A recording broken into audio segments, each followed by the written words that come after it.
ఇప్పుడు సోనావతి సంఘం మీద చాలా యుద్ధం జరిగింది కదా, ఎంతవరకు వచ్చింది? మీ రౌడీజం ఆపేసారా, ఉందా కొనసాగిస్తున్నారా? మా రౌడీ అని మా దగ్గరకు వచ్చి పని చేయించుకున్న వాళ్ళు ఎవరు చెప్పరు సార్. అలాగా ఎప్పుడైతే మాతో పని అయిపోయిందో అది రౌడీ అని అవసరం చెప్పుకుంటాడండి. ఎవరు కూడా మా గురించి తప్పుడుగా చాలా మంది మాట్లాడరండి. కొంతమంది 10 మంది ఈ కూరదాస్ ప్రభాకర్ లాంటి ఇలా కొంతమంది అడపారి లాంటి వీళ్ళందరూ కొంచెం గ్రూప్గా తయారయ్యారు సార్ ఈ నకిలీ సంఘానికి.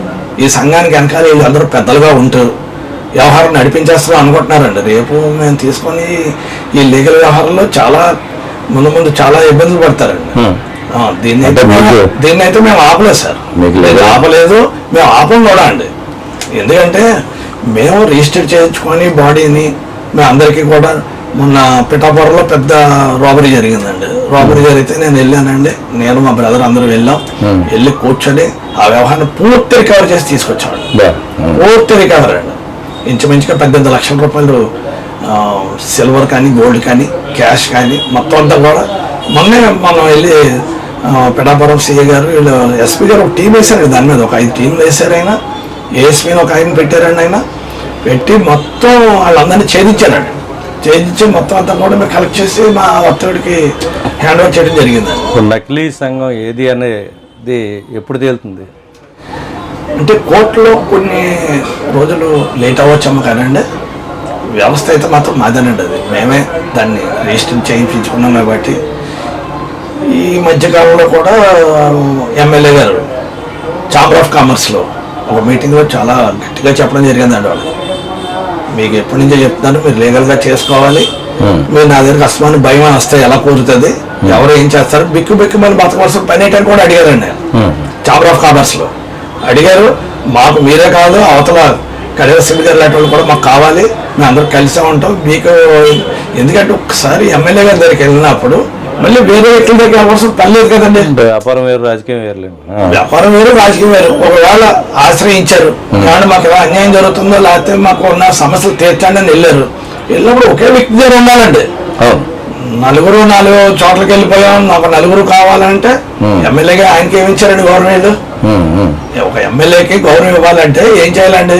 ఒక వ్యవస్థను తీసుకెళ్ళి ఆయన దగ్గరికి చెప్పాం ఏంటన్నది ఆయన తేల్చాలి. తేల్స్తారు, కూర్చోబెడతారు. అవసరమైతే ఇద్దరిని కూర్చోబెట్టి మాట్లాడుకున్నాం. ఆయన వీళ్ళందరి దగ్గర తిరగడం మరి ఆయన కూడా అవుతారు కదా సార్. ఎందుకంటే ఇప్పుడు ఆయన ఎంత కాదనుకున్నా మనకి ఎమ్మెల్యే అండి. ఆయన నేను వైఎస్ఆర్లో ఉండొచ్చు, మా ఆశయాలు మా భావాలు వేరే ఉండొచ్చు, కానీ మాకు ఎమ్మెల్యే ఎవరంటే అదే వాసు గారు అని చెప్తాం, చెప్పి తీరాలి కూడా. కాబట్టి మనం ఏం చేయాలి? ఒక వ్యక్తి మీద ఒక నమ్మకం పెట్టుకున్నప్పుడు ఆయన ఏం చేస్తారో చూడకుండా వీళ్ళందరి దగ్గరికి తిరగడం అలవాటు అయిపోయి ఎప్పుడు ఈ సంఘాన్ని ఇది ఒరిజినల్ సంఘాన్ని నిరూపించడం కోసం తెగ పోరాటం చేస్తే పని అవుతుంది. ఏంటంటే న్యాయం చట్టం అనే ఉన్నాయి కదా సార్ చేసుకోవడానికి, మనకు అందరికీ కూడా చూస్తున్నాం కదా. ఎప్పటిలాగా ముగింపు కార్డు పడే అవకాశం తొందరలో వీళ్ళందరి మీద ఎఫ్ఐఆర్లు పడతాయి సార్. వీళ్ళందరి మీద ఎఫ్ఐఆర్లు పడతాయి. నేను మళ్ళీ మొన్న ఎస్పీ గారి దగ్గరికి వెళ్ళి వచ్చాను సార్, డిఎస్పీ గారికి పంపించాను సార్, సిఏ గారికి వెళ్ళి వచ్చాను సార్. నేను ఇచ్చొచ్చాను, వాళ్ళు ఇంకా స్పందన ఇవ్వలేదండి. నెక్స్ట్ జరిగేది మేము కోర్టులోనే వాళ్ళందరికీ కూడా మేము సరే గొడవపడ మాత్రం నేర్పుతాం సార్. ముందు ఎప్పుడు కూడా రెడీ చేయకూడదండి. అంటే వ్యాపారస్తులు వ్యాపారం చేసుకోకుండా కోర్టులు పోలీస్ స్టేషన్ల చుట్టూ తిరగాల్సిన పరిస్థితి ఎవరు కల్పించారు? ఈ 10 మందేనండి. ఎవరైతే కూరదాస్ ప్రభాకర్ ఓ 10 మందిని తయారు చేసుకొని వ్యాపారులు ఇల్లు అడగండి సార్ మీరు మనోభావాలు ఏంటని. నోరు ఇప్పలేకపోతున్నారు కానండి, చాలా అన్యాయం అండి. STIT వీళ్ళ ఫాదర్ దగ్గర నుంచి ఉందండి, కూరదాస్ ప్రభాకర్ వాళ్ళ ఫాదర్ దగ్గర నుంచి ఉందండి. DGP ME భాస్కర్ అని ఉండేవారండి, అప్పటి నుంచి జరుగుతున్నాయండి. ఆ రోజు నుంచి ఇదే స్టైల్ నడుపుతున్నాడండి. అది ఎవరికి మంచి పద్ధతి కాదండి. ఈవేళ నా మీద ఏదైనా మీకు అక్కస్ ఉంది, వీడు ఇలా ఉంటున్నాడు ఏంటని అంటే నాతో పోరాటం చేయండి. చర్చించుకుని మాట్లాడుకుంటే సమాజానికి మంచిది. మనిద్దరం ఏదన్నా ఉంటే ముఖాముఖి తేల్చుకోవడం మనం చేసుకుందాం. వర్తకులు నిలవాలి చేయొద్దు, వర్తకులు వ్యాపారం చేసుకునిద్దాం. నువ్వు నేను తేల్చుకొని అప్పుడు వర్తకుడు నాయకుడు ఎవడన్నది మనం తేల్చుకుందాం. కోర్టు నిర్ణయిస్తుంది, తద్వారా పెద్దలు నిర్ణయిస్తారు. ఇదైతే ఆగదు. ఈవేళ ఒక రోజు లేట్ అవ్వచ్చండి. న్యాయం ఎప్పుడు కూడా నిప్పులాంటిదండి. మొన్న కూడా అన్నా మీతో అది ఏ రోజు కూడా ఆరిపోదండి, అది ఎప్పుడు కూడా నడుస్తుంది, నడిపిస్తాం కూడా. ఇదే వ్యక్తులు ఇదే కంటిన్యూ చేస్తున్నారండి స్టిల్ ఇప్పుడు కూడా ఇదే నడిపిస్తున్నారండి వీళ్ళు. ఇదే నడిపిస్తూ నేను అంటే ఏం లేదండి, ఎమ్మెల్యే గారి దగ్గర ఇప్పుడున్న వ్యక్తులు ఎవరైతే మాట్లాడారో వాళ్ళు వెనకాల నుంచి ఎదరికి నడిపిస్తున్నారు సార్. ఆయన గ్రహించారు. ఆయన ఎమ్మెల్యే గారు ఏం మాటలు కాదు కదండి, ఒక 2 కుటుంబాలకు వారదండి ఆయన. అంటే ఎర్రనాయుడు గారికి ఇటు ఆదిరెడ్డి అప్పారావు గారు వంశాలకు ఇద్దరు కూడా ఒక వారధులంటాడు కదా, ఆ మాత్రం గ్రహించలేడా? చదువుకున్న ఆయన గ్రహించకుండా ఉంటాడండి. గ్రహించాడు కాబట్టి చాంబర్లో అంత గట్టిగా వార్నింగ్ ఇవ్వడం జరిగిందండి. తప్పని త్వరలోనే మీకు శుభంగా పడే అవకాశాలు ఉన్నాయి. 100% సార్. న్యాయాన్ని నమ్ముకున్నప్పుడు ఏ రోజు కూడా ఈ భారతదేశంలో న్యాయ వ్యవస్థ ఎప్పుడు కూడా బదిలీగానే ఉంటుందండి.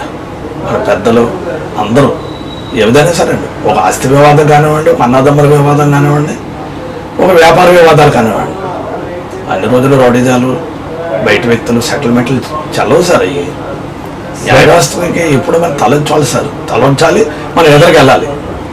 న్యాయం నమ్మాను సార్, న్యాయాన్ని నమ్మాం, మేము నెగ్గుతామని పూర్తి విశ్వాసంతో మేము ఉన్నాం.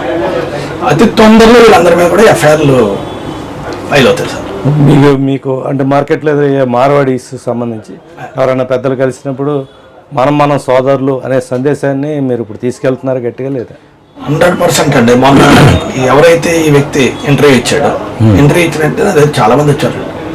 చాలా మంది వచ్చి అన్న ఏంటి పద్ధతి ఏంటన్నా, మనం ఎప్పుడైనా ఎక్కడ మనం ఎవరైనా తప్పు చేస్తాం, ఏం చేసామన్నా మేము చేయలేరు కదా, అటువంటి వ్యవస్థకు మేము ఎదరికి వెళ్ళాం కదా అని అడిగితే, మీకు పూర్తి అండదండలు మేము ఉంటాం, మా అన్నదమ్ములు ఇద్దరు కూడా ఏ కష్టం వచ్చినా మేము ఎదురు నడుపుతాం.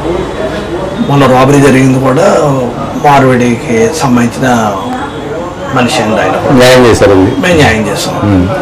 వెళ్తామండి, అంతా అందరూ సోదరభావానండి. సోదరభావం లేకుండా ఈ వేళ నేను ప్రాపర్టీలు ఇక్కడ కొనడానికి వాళ్ళు ఇష్టపడ్డారు సార్. అసలు ప్రాపర్టీస్ కొంటున్నారంటే వాళ్ళకి ధైర్యం వచ్చిందండి. ఈ ప్రాంతం మందే అనుకుంటేనే కొంటారు. మనం పర్వాలేదు, తెలుగు వాళ్ళు మనల్ని ఎప్పుడు ఇబ్బంది పెట్టరు అని ఒక నమ్మకం వచ్చిన తర్వాతే వీళ్ళు ఎన్ని కొంటాం మొదలెట్టారండి. చిన్న చితక ఎవరో ఉంటాడు సార్, దాని మీద మొత్తం కమ్యూనిటీని ఆపాదించకూడదండి, మొత్తం కమ్యూనిటీకి ఆపాదించుంటే ఎవరో ఏదో మాట్లాడడం వేరు. అది మొత్తం మీరు ఛాంబర్ ఆఫ్ కామర్స్ మాజీ అధ్యక్షుడిగా ఉండి సువర్ణవర్తక సంఘంలో ఉండి ముందు పొరపాటున మాట్లాడి తర్వాత మళ్ళీ నేను క్షమాపణ చెప్పాను, ఇవన్నీ అంటే కొంత వ్యవస్థగా ఉన్న వ్యక్తి మాట్లాడిన మాటలు ప్రభావితం చేస్తాయి. వ్యక్తిగా ఎవరో మాట్లాడింది వేరు. ఒక వ్యక్తి ఎవరైనా దారిపోయాడు మాట్లాడాడు అనుకోండి, దాన్ని పరిగణన తీసుకోరండి. ఏ రోజైతే ఈయన ఒక బీజేపీలో కూడా వర్క్ చేశారండి. బీజేపీ ఒక పెద్ద వ్యవస్థలో, హిందూ వ్యవస్థలో వర్క్ చేశాడు ఆయన. బీజేపీ అంటే హిందుత్వంకి మెయిన్ కదండి, దాంట్లో కూడా వర్క్ చేసి ఆడు అలా వెళ్తున్నాడు, ఆడు దొరకడా అయ్యి అనుకోవడం, అది పబ్లిక్గా ఒక మీడియాలో మాట్లాడడం అన్నది చాలా బాధాకరం అండి. అంత వయసు వచ్చిన వాళ్ళు మనం నేనైనా సరే అండి, ఈ వయసు వచ్చిన తర్వాత ఆచితూచి మాట్లాడేది, ఎవరి గురించి మాట్లాడినా మనం ఎన్నైనా మాట్లాడచ్చు సార్. మీడియా ముందుకు వచ్చినప్పుడు ఒళ్ళు దగ్గర పెట్టుకుని మాట్లాడాలండి. ఆ వ్యవస్థగా దాని మార్గాలు వేరేగా వెళ్ళిపోతాయండి. దీన్ని అనువుగా తీసుకొని దీనికోసం కొంతమంది రెడీగా ఉంటారండి, దీన్ని ఫ్లేరప్ చేయడానికి పెంచేస్తాడు. వన్స్ భావోద్వేగాలు ప్రచురెళ్ళిన తర్వాత ఆపడం చాలా కష్టం. శాంతి భద్రతలు కరువు అయిపోతాయండి. శాంతి భద్రత ఎప్పుడైతే కరువు అయిపోయిందో మన వ్యాపారాలు చేయలేమండి, బయటికి తిరగలేమండి, మనశ్శాంతి కరువు అయిపోతుంది. ఈ వేళ వరకు ఉండి మనం ఇంత తప్పు ఎందుకు చేయాలండి? మనం ఈవేళ వచ్చిన మనుషులకి ఎతకేస్తారు వాళ్ళు. తెలంగాణ ఉద్యమంలో చూసాం, తెలంగాణ గోబ్యాక్ వ్యవహారం అంటే అది వేరే కోణంలో చూడవలసి వస్తుందండి. ఇప్పుడు అది వాళ్ళు అందరూ కూర్చోరట అండి, ఇప్పటి వరకు వచ్చింది చాలు, ఇక్కడి నుంచి మీరు ఆగండి, ఇక్కడి నుంచి కొత్త వాళ్ళకి ప్రోత్సహించండి, తెలంగాణ నేటివిటీ పోతుంది, మాకు ఇక్కడ కడుపులు ఇదవుతున్నాయి కాబట్టి వాళ్ళందరూ కూర్చొని ఒక ఛాంబర్లో మాట్లాడుకోవడం జరిగిందటండి. ఏమని ఇక్కడితో ఎవరిని రానివద్దు, ఎక్స్టెన్షన్కి వెళ్ళకండి, మేము బతకాలి మీరు బతకాలి సోదరభావాన్ని చాలాసార్లు మాట్లాడుకున్నారట. దాన్ని మాట్లాడుకుంటూ ఏదో కారు వివాదాన్ని అలా పెరిగిపోతూ వచ్చి ఇది మార్వాడి గోబ్యాక్ కింద వచ్చింది. ఎందుకంటే తెలంగాణ అంటే పోరాటాలకు వెళ్ళాలండి, దాన్ని మనం గమ్మని దాని గురించి మాట్లాడేంత స్థాయి మనకు లేదు.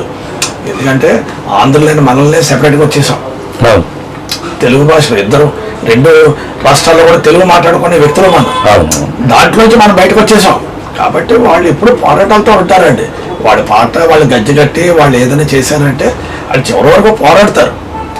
మన స్వభావం అది కాదండి. ఆంధ్ర స్వభావం అది కాదండి. అందరినీ ఎక్కువ చేర్చుకుంటారు, అందరితో సోదర భావంగా ఉంటారు.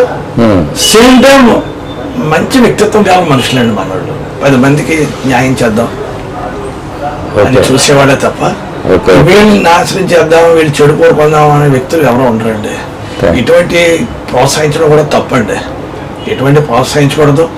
రేపు ఎమ్మెల్యే కూడా ఆలోచించారు కాబట్టి ఆయన కూడా సవరణ ఇవ్వడం జరిగిందండి. వెంటనే నేను అందరితోటి కూడా నేను ఇదిగా, ఎందుకంటే మార్కెట్లో అందరితో వ్యాపారం సార్ ఆయన ఎమ్మెల్యే గారికి వాళ్ళ తండ్రి గారికి వాళ్ళకి పూర్వం నుంచి కూడా చీట్స్ అని ఇవన్నీ వ్యక్తిగత అనుబంధాలు ప్రతి ఒక్కరిని కూడా చాలా గౌరవంగా పిలుచుకుంటారండి వాళ్ళు. సో దాంతో ఇటువంటి వ్యక్తులు ఈ టైపు డ్యామేజ్ చేసేటప్పుడు ఆయన కంట్రోల్ చేసే బాధ్యత కూడా ఎమ్మెల్యే గారి ఆయన చూసుకోవాలి. Okay, thank you very much. చాలా అంశాలకు సంబంధించి ముఖ్యంగా మార్కెట్ రాజమండ్రి సంస్కృతి కాదు, రాజమండ్రి అందరినీ ఆహ్వానిస్తుంది, అందరినీ కలుపుకుని వెళ్తుంది, కడుపులో పెట్టుకుంటుంది అనే సందేశాన్ని ఇచ్చినందుకు ధన్యవాదాలు. అదేవిధంగా సువర్ణవర్తక సంఘంలో ఎప్పటికైనా న్యాయస్థానంలో న్యాయమే గెలుస్తుంది, రాబోయే రోజుల్లో మీరే చూస్తారంటున్నారు శ్రీనివాస్ గారు. అదేవిధంగా అనేక అంశాలకు సంబంధించి కూడా చెప్పడం జరిగింది. రాజమండ్రి ఎమ్మెల్యే ఆదిరెడ్డి శ్రీనివాస్ గారికి కూడా విషయం అర్థమైంది. ఆయన మార్కెట్ సంబంధించి న్యాయమే చేస్తారని చెప్పి కూడా శ్రీనివాస్ గారు అంటున్నారు. మరోసారి మరో అంశంలో మళ్ళీ కలుద్దాం శ్రీనివాస్ గారు. Thank you very much sir. నమస్తే సార్. ఇది ఈస్ట్ న్యూస్ కోసం రామారావు. Thank you sir.